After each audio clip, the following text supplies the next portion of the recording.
Les Togolais se sont réveillés le 26 mars et ils ont découvert que leur constitution a été changée dans la nuit. Et personne n'avait jamais entendu parler de ce projet. Le gouvernement n'avait jamais évoqué l'éventualité de changer la constitution. Donc, les Togolais ont découvert subitement que leur constitution était passée de régime présidentiel, semi-présidentiel à régime parlementaire. Et je peux vous dire que dès le 26, nous avons essayé de faire une conférence de presse pour parler de ce sujet. Les gendarmes sont venus nous chasser de la salle de conférence dans les bureaux d'un parti politique. Les gendarmes ont jeté des gaz lacrymogènes pour nous chasser. Voilà, résumé, ce que nous avons découvert le 26 au réveil.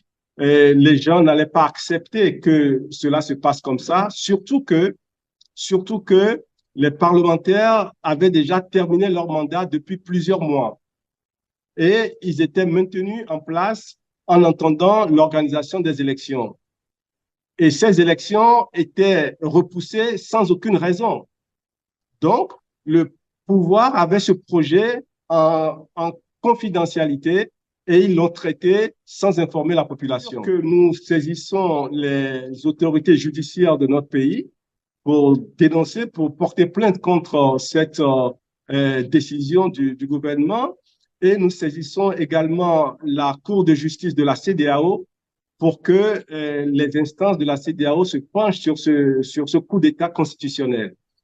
Bien sûr, nous menons également des actions diplomatiques auprès de toutes les institutions internationales, l'Union africaine, l'ONU, l'Union européenne et toutes les grandes puissances. Nous allons vers ces institutions pour expliquer ce qui se passe, pour défendre le peuple togolais. Au niveau international, pour le moment, les gens observent ce qui se passe, surtout que le vote n'est pas encore terminé. Donc, les gens sont en train de se poser des questions sur ce qui se passe exactement. La CEDEAO, vous savez que la CEDEAO est toujours très impliquée dans ce qui se passe dans nos pays.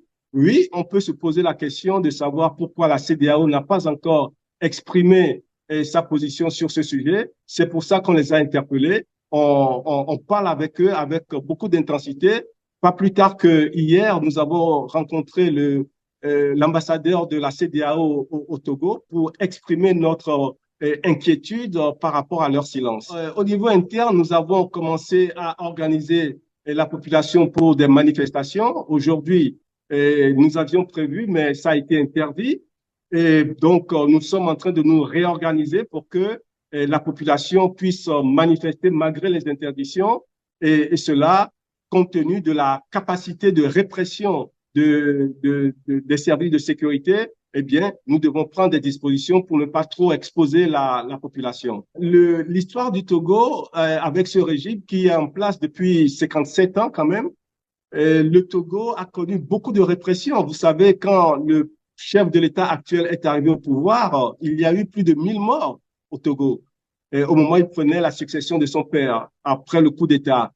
Les Togolais sont très traumatisés par la violence qui est exercée sur la population, mais les Togolais se battent toujours contre l'injustice, contre la confiscation du pouvoir. Et je pense que cette fois-ci également, les Togolais qui sont très en colère, ils vont se battre pour que cette constitution ne soit pas changée. Alors, déjà, le président du Conseil ou le président de la République, ils sont élus par le Parlement, c'est-à-dire les députés et les sénateurs.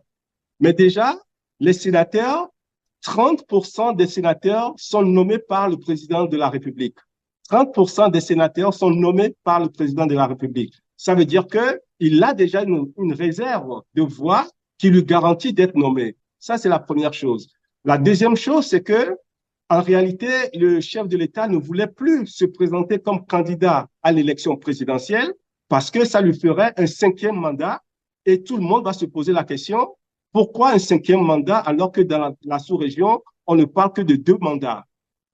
D'autre part, un régime parlementaire n'a de sens que si les élections qui permettent d'élire les députés se passent dans la transparence, se passent dans l'équité. Aujourd'hui, nous n'avons pas l'équité. Par exemple, quand vous prenez le découpage électoral, dans certaines zones, il faut 150 000 habitants pour un député. Et dans d'autres zones, il faut 50 000 habitants pour un député. Donc, vous voyez que ce n'est pas équitable. Voyez-vous, dans les zones où ils sont, je dirais, minoritaires, eh bien, ils augmentent le nombre d'habitants et dans les zones où ils se sentent en confort, ils diminuent le nombre d'habitants. Donc, ces zones ont beaucoup plus de députés que les autres zones. Ça, c'est une première chose. L'autre chose aussi, c'est que les institutions qui permettent, qui participent à l'élection, ce sont des institutions qui sont contrôlées par l'exécutif. Depuis, je dirais, 50 ans, ben, on n'a pratiquement jamais vu les institutions déclarer l'opposition vainqueur dans une élection. Voyez-vous? Donc, et les dirigeants de ces institutions sont des militants ou des sympathisants du parti au pouvoir. Quand c'est comme ça, c'est extrêmement difficile d'espérer que les députés puissent fonctionner de manière libre et transparente et qu'ils soient en mesure de destituer un président de conseil. En réalité, tout ce changement de constitution, c'est pour que le chef de l'État puisse rester au pouvoir sans limite. C'est le seul objectif qui est poursuivi par ce changement de constitution. Et c'est pour ça que les Togolais ne l'acceptent pas. Et sachez que, comme vous le savez, dans la sous-région, que ce soit au Niger, au Burkina, au Niger, et il y a eu beaucoup de changements en Guinée, il y a eu beaucoup de changements, il y a eu des coups d'État dans ce pays. Aujourd'hui, c'est au Togo que ça se passe et tous les projecteurs sont braqués sur le Togo. Et en plus, le Togo est le seul pays dans la sous-région qui n'a jamais connu d'alternance. On n'a jamais eu de président élu par la population. Et le chef de l'État actuel a pris la suite de son père.